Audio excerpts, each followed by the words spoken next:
Everywhere, GBS.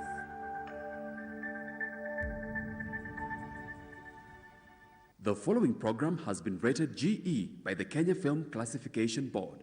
It is therefore suitable for general family viewing.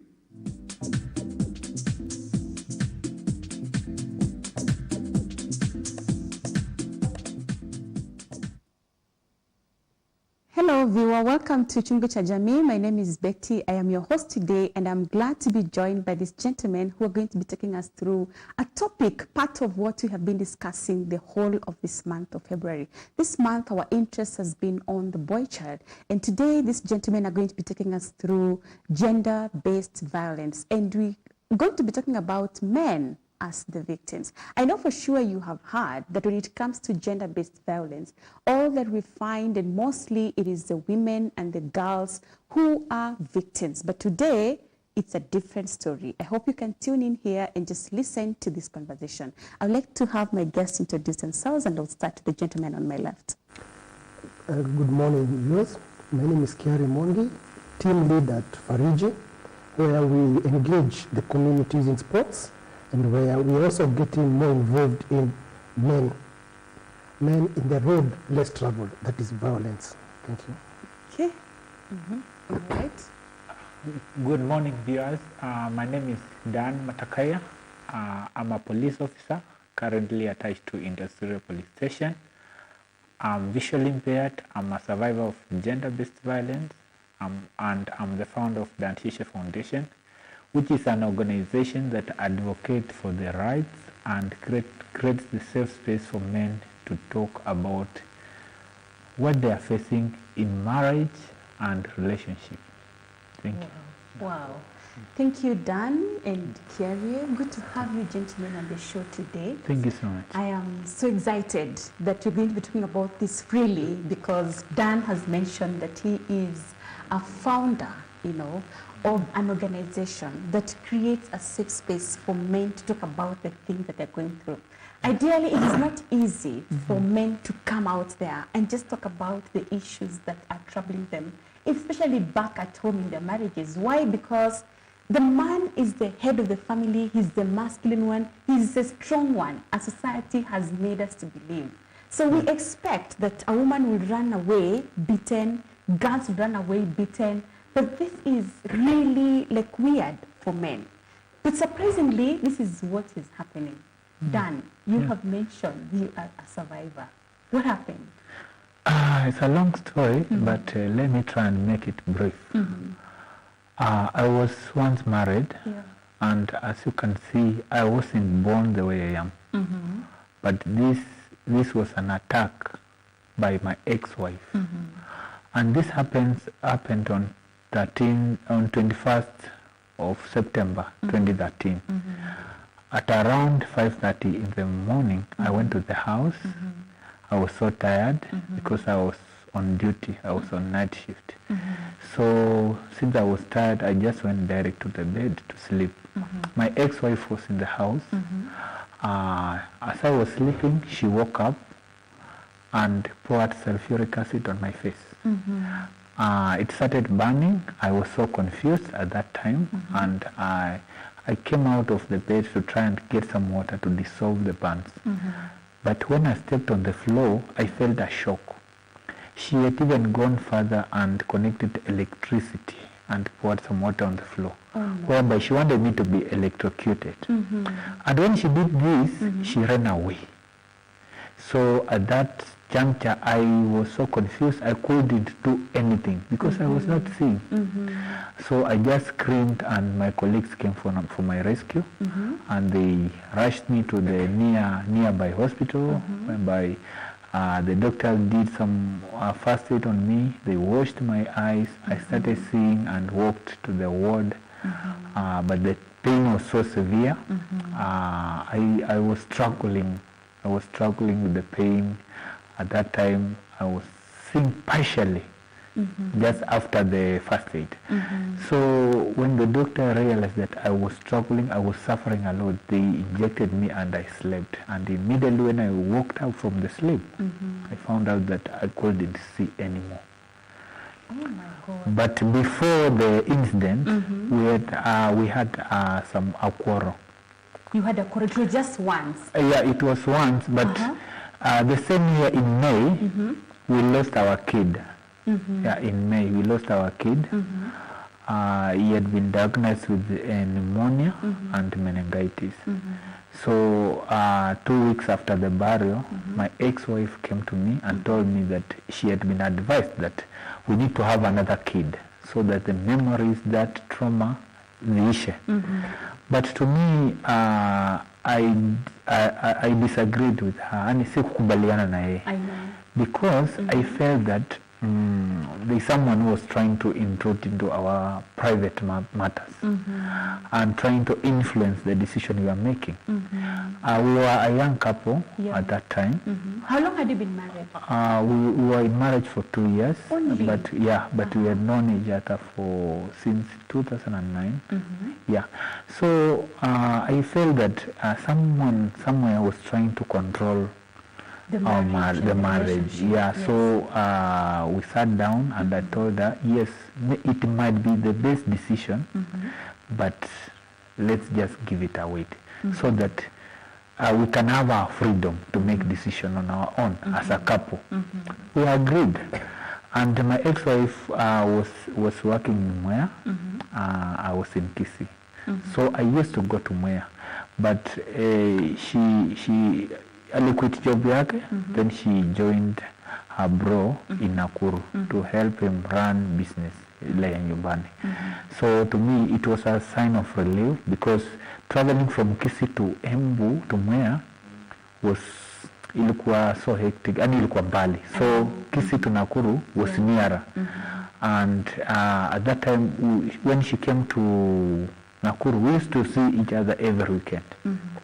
But this time round, she came and we stayed for 2 weeks.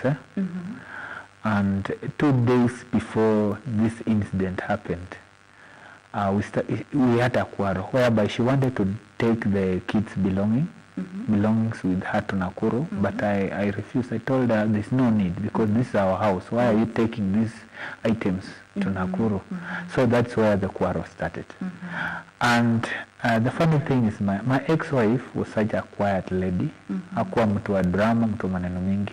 So as we were quarreling, she kept quiet. So I had to call her mom. Nimwambia this is what is happening kwa ground. Maybe she can intervene to find out. Yeah, to find out what my wife, my ex-wife was going through. So she called her and asked her to go home. So this day, the day when she did this to me, that is the day she was supposed to travel. Oh, yeah. Kiarie, when you listen to Dan, it's such a scary story because these are couples that were living apart. So it's not like they have daily domains, you know. It's not like daily you're seeing this guy and he's annoying you so badly, you just want to get rid of him. If anything, he has left you freedom, you know, freedom to do whatever you want. So it can only be like so much hatred. The men that you interact with, because you engage men a lot in sports, those who are running away from issues and those that you're trying to bring together to avoid big issues. What do you hear they tell you as they even have the relationships and even marriages? One is what my brother Dan has said, that there are people who interfere with marriages. It starts so slowly, it starts subtly, just like in my brother's Dan case. And unfortunately for men, we are not equipped to decipher. So slowly you start saying, perhaps is it the family? Is it the pastor? Is it how colleagues at work? So those are the early signs. And more often than not, as men, is it even your neighbors? It can even be the watchman at our gate. I know. So it can be anybody, it can be any of them. But the key thing is that we men, unfortunately, we are not equipped with those, what women call sixth sense, that gut feeling. So just like my brother Dana said, that he suspected, he thought about it, he once in a while spoke about it, but then he said, it cannot be other people, it is us as a couple. So that one really affects. The second thing is what you had said earlier. Men are society, men are the providers, men are protectors. Yes. So even when those signs start showing up, like now my wife starts getting dropped off a bit more frequent by her work colleague. No problem really, but when I start getting to these kind of small signs, I'm unable to face her, first to face her. Secondly, I'm unable to know how to address that issue. Manake itatoka aikiari. Huyu ni colleague wangu wa kazi. Hutaki kuwa kinidrop na nakaa hapa nyuma. You see, perhaps what I'm feeling is different. But perhaps then because I'm not equipped, sijui how to put it across. And you don't have the sixth sense that you're saying. No. And like women, people say that women have got the sixth sense. That is why a woman sits here and says, hey, there's something happened to my child. That's a sixth sense. Sissy, as we don't have. And I think, and just to add to what my friend said as was going through, the fact that pouring the acid on his face, and two, pouring water on the ground for electrocution, so that means the die has been cast. Like, that was a conversation she had premeditated. Like, it was not, she didn't just wake up and say, you know that's what is puzzling me, because this is someone who used to live apart from you. Yeah. So when you meet, you guys are supposed to have missed each other and you have lots of things to talk about and share, because it was a distant relationship kind of. So you have just met, you're expecting some good vibes, and then this is what you see. It must have really been calculated and well calculated, because I don't think you used to keep sulfuric acid in your house, you know. This is something that was well planned. What would you say is the cause of gender-based violence? Because like you have started that foundation, you know, there are lots of other men that go through this, but they don't talk about it. But in this foundation, you have probably met the men who have found a safe space to be able to pour out. Yeah. You know, what I can say, gender-based violence is so wide, and many people experience different issues at different times. But the foundation is, nowadays, people marry for wrong reasons. And that's one cause of violence in our marriage. Marrying for the wrong reason. Yes, marrying for the wrong reason. You find a guy wants to marry because his peers are married. Yeah. Yes. Or someone else wants to marry because there's a pressure from the parents. No. Or you have found someone, unaona huyu anajiweza, wacha niingie kwa life yake. You know, those are the wrong foundation of marriage, wrong reasons. And then people are getting married to somebody they don't know.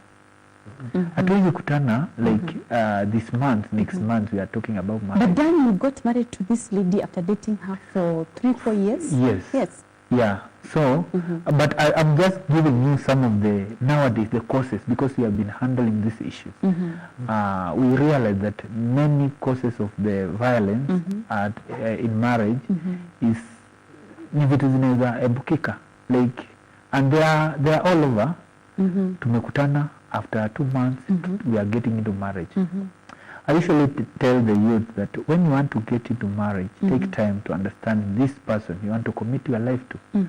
To where you are after 3 months, then we expect to stay in marriage for 30 years.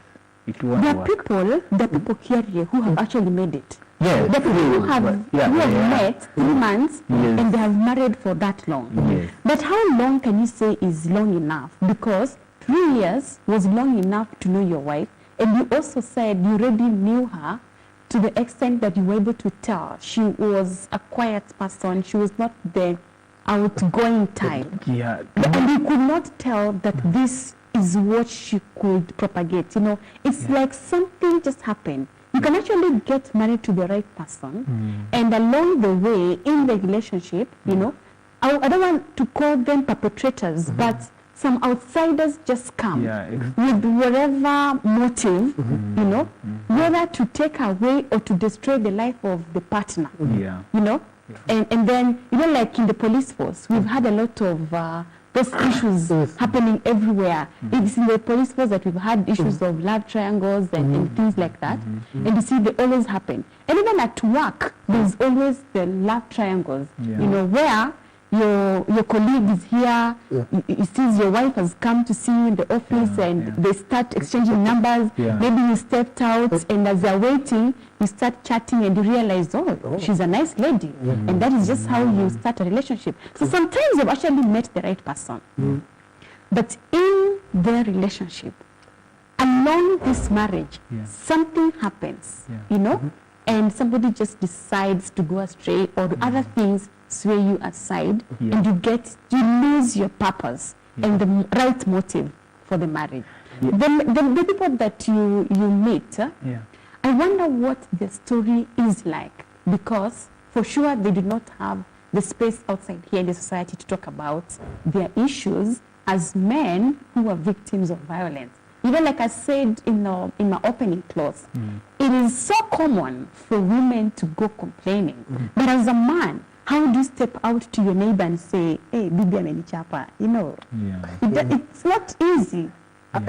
Though in South Africa either. Yes, the culture, our culture does not allow us to step out and say, mama fulani amenichapa. You know, this is something that we do not expect. Yes, Dan. You know, as you have said, external interference in marriage is another key. Ni kitu ingine ina lead into breakups, na ina lead into violence, whereby mimi nitakuja nikuambia do this, wewe anafanya ufanyie hivi, something that mimi mwenyewe siwezi fanya, unaona. So reason ni kwamba I want nyinyi mtengane, you know, external interference. If you give it ukipea nafasi in your marriage, itaharibu marriage. And then culturally, you know, in our African culture, men have been labeled as perpetrators. When you speak about domestic violence, perception ni kwamba mwanamke amepigwa na mwanaume ndio the perpetrator. But when it's the other way around, now the society is not ready to listen to these men. And men don't have anywhere to run to or to go and share ile kitu wanapitia. When a man comes out and talks about anapigwa, now this another angle, stigma. Hiyo stigma. You're weak. You are weak. You're not man enough. So hiyo ni shida ingine. It's a gap. That's why the Anishisha Foundation came in place to try and fill the gap. Sababu while I was in the hospital, I came across many men who were suffering the same who had been abused. You know, I thought maybe me ndio wa kwanza, but I came across many men. I know. You can actually feel you are the first one. I thought I'm the first one.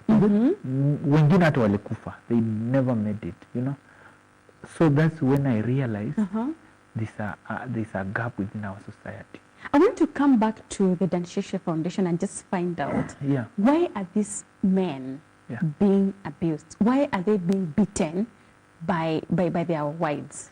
You know, one of the reasons is kwamba there is high level of unfaithfulness within marriage.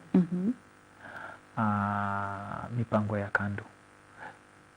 Another thing ni kwamba men are unable to provide for their families. They're unable to provide. They're unable.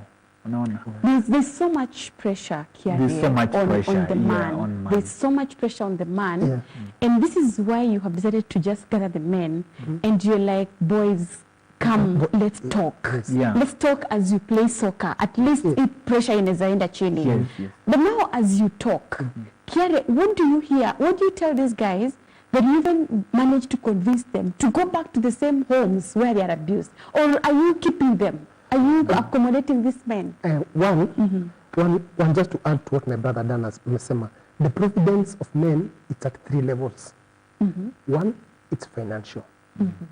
Job ikikatika, there's a bit of instability in a man, financially, loss of income. That destabilizes a bit of things, unaweza pata domestic violence. Number 2, it's emotional. Emotionally detached. True. Okay? Yes. Number 3, it's the hardest pill. It's called conjugal. When men suffer from erectile dysfunction, EDs. Yes. Na sasa unakuta there's a joke which culturally also kitambo ilikuwa ikisemekana mtoto wa kwanza na wa pili ndio wako, watatu ni wakiwezi ama ule mtu wa jirani. So because you can no longer have a full salute. Yes. So hiyo ni nusu mlingoti attention. No, not about that. Now siku hizi that now becomes a disconnect factor. Number B, kuna kitu Dan amesema about speaking up. Women have got all forums of engagement. A woman who is angry at anything, either financially, emotionally, or spiritually, ataenda kwa chama, ataenda kwa WhatsApp group, in fact atatengeneza WhatsApp group, ataenda Kilimani Moms, ataenda kwa pastor, and most importantly, feeder, and most importantly, atatavita kama mkutano na watoto wake. All of those are ventilation areas. For men, unfortunately, we don't have that space. That's unakuta a man anajifichanga kwa drugs, anajifichanga kwa alcohol abuse, ananunua Subaru, ananunua Subaru ile ya blue, anaweka ngoma, anakuwa kitembea usiku na shades saa 5 usiku. That's a man now. Trying to, because men, you're not trying to let out. It's not letting out actually. It's actually a coping mechanism. It's not letting out. So again now, Dan amesema Steve, he's a serving police officer. Dan anajua OB desk ya polisi venye na kuanga. It is a crowded space. Although OB desk is not at the pale unaingia kwa karum. No. A man like Kiari Mwangi has been battered and abused by his wife. Anaenda pale kwa police station, pale kwa OB. Maana tunatafuta OB. The first statement that comes out from my mouth, nimechapwa na bibi. Every other case will stop. Everyone is who is this now? What happened? So who is this weekly here now? And not what, first it is who is this weekly? Buy food. No, we know who is this weekly. I say give it. Who is this now? Who is this weekly? Now conversation stops there. Number 5. There's something which Dan I think is when he was at Kenyatta Hospital. Men don't also seek medical attention. If you touch a woman kidogo, apart from going to the chemist, she's going to go to all those places, including google.com, to look for anything and everything they're telling. Men who has been battered, ataka kwa nyumba, atajisikiza, polite, because he's a man, he's masculine. So what happens is, even those injuries then become what is called internal injuries. I know. So what happens with men, so the suffering starts from physical to emotional, because alichapwa hakwenda hospitali.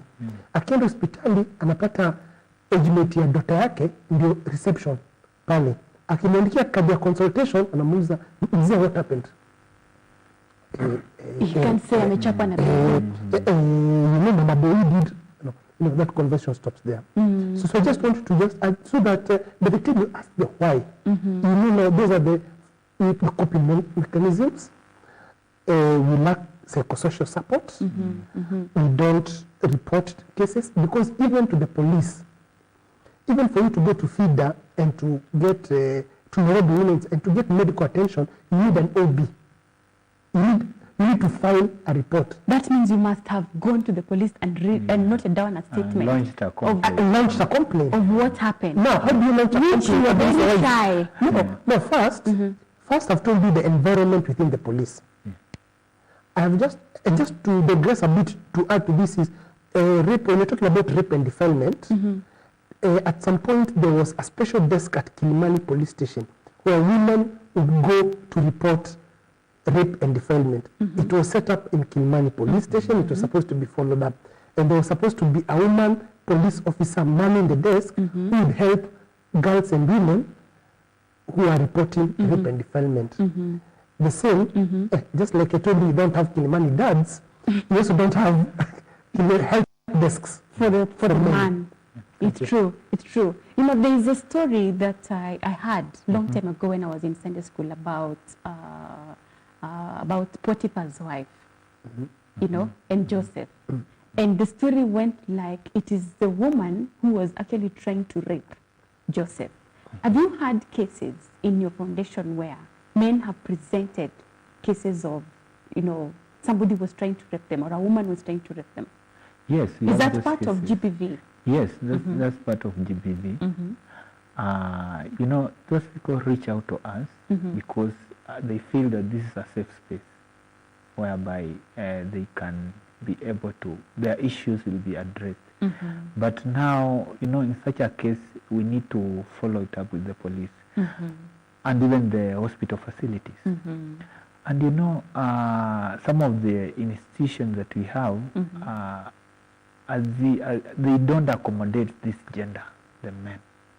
Yes, why? Because I would like to know, where do you report? You have created a foundation because you are a victim. Yes. And you are easily talking about it. Yeah. And so that even makes it a safer space. Yes. But now there are people who have no idea where to go when such things happen. They still hide and they still keep to themselves. And as Kiaria mentioned, you first suffer physical and then emotional. And to my opinion, emotional is worse than physical because it lives with you. Yeah. Physical, you can get healed and go about your duties one more time. But emotions live with you and they impair you and they may just make you mentally ill and you get depressed and your life stops and you never move on. So a lot of men are in this space where their life has kind of stopped and they have no place. Where are they supposed to report for those who don't even know that Danshishe exists? First, we need to create even the already existing institution like the hospital. We need to sensitize even the staff so that they can receive these people in a professional way without stigma. Without stigmatizing against them. Even within our police, we have a gender desk. But there's still more which need to be done so that we can accommodate these people. They can feel free to come and report. When I came out to talk about what happened to me, I just wanted to be an encouragement to other men, to inspire other men to also come out and speak. Because sometimes when this man comes up to talk about what they're experiencing, the issue of stigma is so bad. I know. It's bad, it's worse than even the actual pain, Yes. Yeah, stigma is bad. That's why you see many men will suffer in silence, get into depression now, starts contemplating suicide. So the best way is to create and sensitize these people who needs to handle these cases so that even if a man come to report atafeel kwamba kweli nimeresibiwa mzuri and at least there is justice, I'll get justice. Lakini akikuja hapa uanze kumchekelea hata atasema what he wanted to report, atasema hata seek even the medication. Even for a man to come to take that step and leave his house, leave the hiding place and come and report. You can imagine it has gotten so much into him that he can't keep it any longer. And just trying to stigmatize him and make him feel like a weakling, I think that kills him even more. So when they come, what solutions do you have? I know that Kiaria is trying to do sports to engage these guys and to let them get back to emotional strength and mental wellness. How do you help these guys? For Danshishe Foundation, what we are doing currently, we are offering psychosocial support, whereby we are giving them counseling, and we have a toll-free number, which is 1196. Any man, any boy child can call at any time. 1196. 1196. Okay. Na pate ile usaidizi wa professional counselor. Wow. After that, now we'll get the report from the counselor that now this guy is going through this. Now we find a way of handling the underlying issues. What causes this? Is it because you don't provide for your family? Yes. If you don't provide, what is some of the intervention that we can give? Yeah, at least from that perspective, because our aim is to find a solution. Sio tu kupea counseling, na urudi hapo. To find a solution, To find a and the solution solution of the is you problem. getting back to your family and living in peace. If that may be, yes, that's what we want. Or if what caused the violence What is caused lack the of violence, provision, yes, we so find you a way. now make him a provider. Yeah, how we can help you to provide. If kama una kazi, how can we reach out to our networks, our friends, we do job placement to kupatia kazi so that you may be in a position to provide for your family. If that will stop. Yeah. I wonder whether a woman would batter you for not providing, yet they know you are in a position not to. You know, the perspective is that once you are a man, you need to provide. That is the perspective. This Women cheat. Huh? Women cheat. A woman would go out there and get, if it is her hair done or just having food in the house, she will do that through other means. There are a lot of women who cheat, and we cannot hide. You know, we cannot hide that thing that it happens. But if a man is not providing, and you are the kind that cheats, or I wonder who is this kind of woman who beats the man or does such kinds of things to a man who is not providing.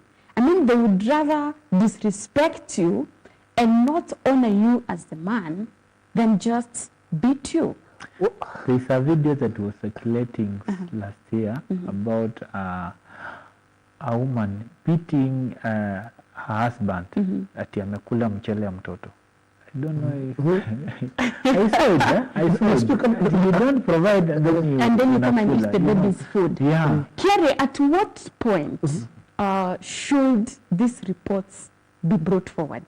Because like such a thing, you know, a man will take it so lightly that a woman just threw your dirty clothes at you to wash yourself, or a woman never gave you food, or denies you the conjugal that you're talking about because of not being man enough in their own perception, you know. At what stage should you report? When you have been burnt, when you have no leg, when you have no eye? When do you encourage people to report these kinds of happenings? One, I think when we talk about reporting, we're also trying to get what is called a gut feeling. The gut feeling is when you feel like there's some disrespect, however small, that is at that particular moment, it's when you start to consciously take action.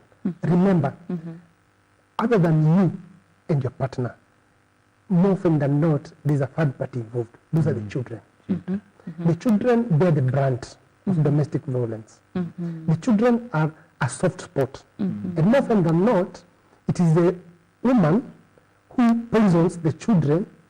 Angalia baba yenu. Angalia baba yenu sasa amekaa tu hivi kutoka asubuhi. He can't go and look for food. So those small disconnects start early. And number 4, there's something that the Ministry of Education has come up with two weeks ago when there were these school riots. And they said some of these children, they have learned that violence from the house. It was a statement from the Ministry of Education because they saw the violence in the house. Yes. So how do you start reporting is by now having a conscious decision that it involves now a third party, who are the children in this case. Again, the media messaging. Media messaging also, as my brother Dana said, it also needs to have a shift in their reporting. Remember, the narrative is very strong. There's a screaming headline: man kills family and then drowns. Or 2, a man committed suicide and before that he had done this. So how the media gets the messaging out also portrays the man as a weakling. And lastly, not to the sporting world, because I've traveled with my brother Dan, I think for 7 months. We walked around the sports industry. In the sporting area, as an example, we have many sports personalities, not football, volleyball, boxing, who stopped playing active sport, and the reason is injury. Injury is what is a generic. But the underlying issue went down to 2 places, one in Kisumu, on Nakuru. That man was beaten by the wife. That is the injury. That was the injury. Not in the field. Not in the field. It is off field, not on the field. So, but then he couldn't go to the coach and say that the reason I'm not playing is because Wife amedu. wife nini. So what happens is, one, they stopped active sports engagement. That means their income suddenly diminishes. Yes. Then number two, the cost of that is in that environment. So something Dan mentioned about them as a Dan Shishe Foundation also. And even with Fariji, how we work together. What is that safe environment when after the counseling, you're going back to your wife Yes. and to your children, who, to use your words, by the time mwanaume atoke kwa nyumba kwenda kuripoti, it was a very Amefika mwisho. It was a Yes. very And we should go back to this same house. So, and we should go back to this same house because So it is the woman who needs counseling, not the man. you see, and this is the point now where we also want now to bring the women folk to this. And like women, a woman says, mimi nimeenda kwa mama yangu for 2 weeks, wewe fikiria, you think what you want about our relationship. Mimi nimeenda kwa mama yangu. And the woman packs her clothes, gives you an SMS, amekwambia uko kwa hizi coach to Kisumu. 2 weeks, right? A man on the other hand, I would like a man coming to pack his suitcase. Mimi nimeenda kwa mami. Hizi kaeni hapa. It doesn't happen. It doesn't happen. So then what happens? You see, so the point is, so because of that disconnect, because a woman can easily, in fact, not even going far, a woman can leave the house and go to her sister's place. And even the brother-in-law, and she can be accommodated. That is just women. For me to move to my sister-in-law's place, that's a conversation. That's another conversation. But you may never even start. Dan, did you get to a place of healing? What is your feeling like? You know, I know you suffered a lot of shame. You suffered embarrassment. I can only imagine. It was not easy for you to stand before your peers again and men. I wonder how you were able to go back to work and start like, you know, guys, you've known me, I've not been like this. So how did you just speak it out? Did you at one point even think like it is not worth living? Yeah, you know, when I was still in the hospital, my only prayer was for the restoration of my sight. And I used to pray so hard for me to see again. But when the doctors came and told me that, oh, Dan, we have tried, but we are so unfortunate that you won't see again. You know, that statement alone, I was so devastated. I know. And at that time, I thought that was the end of me.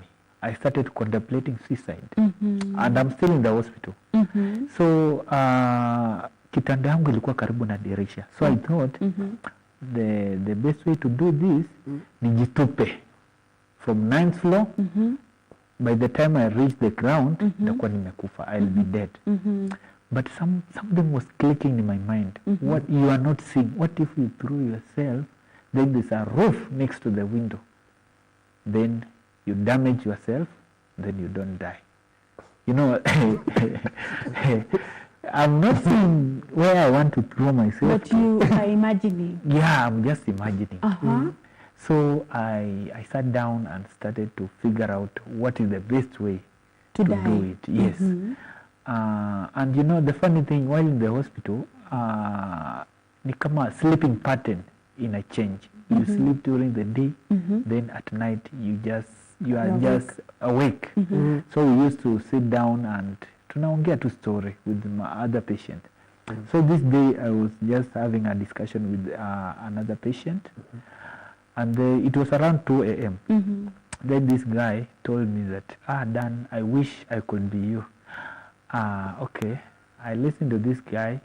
I laughed and I thought that this guy is going crazy. You know, that's because I'm contemplating suicide, and then this guy is wishing he could be me. So I went ahead and asked this guy why he was saying so. And he was so honest, for real. He told me that you are not seeing, you have scars, but one thing I can assure you, you'll come out of this hospital alive. Okay. I was so, okay. That I can say that was the turning point for me. That's hearing it, from man. another patient. Yes. You know, the doctor has said we'll never see. I never see. And then you die completely. Yes. So this in guy, your mind. yeah, And this guy has spoken a different statement. Yeah, and then it becomes a turning point. That was my turning point, because at that time I just wanted someone else who is not my friend, who is not my family member, a stranger, just to tell me that statement. And I usually say God used that guy to just tell me I'm worth living. I hope he lived. No, he didn't make it. He died. For him, he had gone to India. He had been diagnosed with leukemia, gone to India and referred back. But I can say that guy was the changing point. And from that time, that's when I went on my knees and I just prayed to God to get me out of that hospital. And then I'll commit and devote my time to do his work. So that's, in fact, that's what motivated me now to register the Anshisha Foundation, to also help other men, because I know when a man reaches to that point, ni kama amefika mwisho sana. Yeah, so that to be a voice to those people who feel that their life has come to an end. Yes. So did you heal emotionally? Did you let go? Yeah, and you know, even when I was discharged, it was not easy still. I know. I started thinking of revenge, but I realized that it was hurting me more than her. You know, sometimes when we think of revenge, it hurts you, it don't hurt them. Because they don't know what you are thinking of. So I was so sick, kichwa inaniuma, trying to figure out how to revenge. But I prayed. You know, I come from a Christian background, so I prayed na siku moja I just decided to forgive. So I forgave her. And from that day, I felt the change. Nilisikia, I felt peace in my heart. And freedom. And freedom. And did you move on? I called her, I told her, I've forgiven you for what you did, but for the case, the law will take its course. But I've forgiven you. And I usually want to tell even the viewers that there's power in forgiveness. So did you move on? Yeah, me, I moved on. Oh, wow. Even though at one point, okay, sijaingia into marriage, but I hope. But you have moved on. I hope to kuingia kwa marriage, but at least I'm free. I've moved on. Niko strong. Now I enjoy life. Yes. Wow. Yeah. Kiare, imagine you're out of time, and so you can only speak your last words. Okay. 2 words. Please allow me 2 words because Dan, because I'm going to take Dan to the men's conference. But most importantly, my take home, and I keep reminding Dan and I keep reminding the viewers anytime I'm going with him. He keeps saying that a stranger helped him, not his brother, not his family member. To me, I constantly remind Dan, every man needs a stranger. Wow. Okay. Every man. That person you meet in the bus stop, that person you meet in the garage when you take your car. There's a power in just men coming up to you and getting your self-esteem back. If Dan had been told the exact same thing by his brother, by his uncle, the impact would have been different. True. So that, I want to say that as a take-home, and in 30 seconds, because I'm out of time, it is a continuous encouragement to men. There's something which we keep saying, speak up. Speak up. No matter how small or big. How big? Speak up. Speak up. Thank you. Dan, what would you like to say as your last word? What I want to tell those who are listening to us is that never suffer in silence. We have suffered the pain for you, just to help you to go to help you get out of what you are going through. Reach out to a genuine friend, reach out to a church elder, reach out to the Anshisha Foundation. We are there for you. That's why this organization is there for you. Reach out to Fariji and reach out to someone else. And I want to tell men, it's okay not to be okay. Whatever you are going through, it's okay. It's okay. Reach.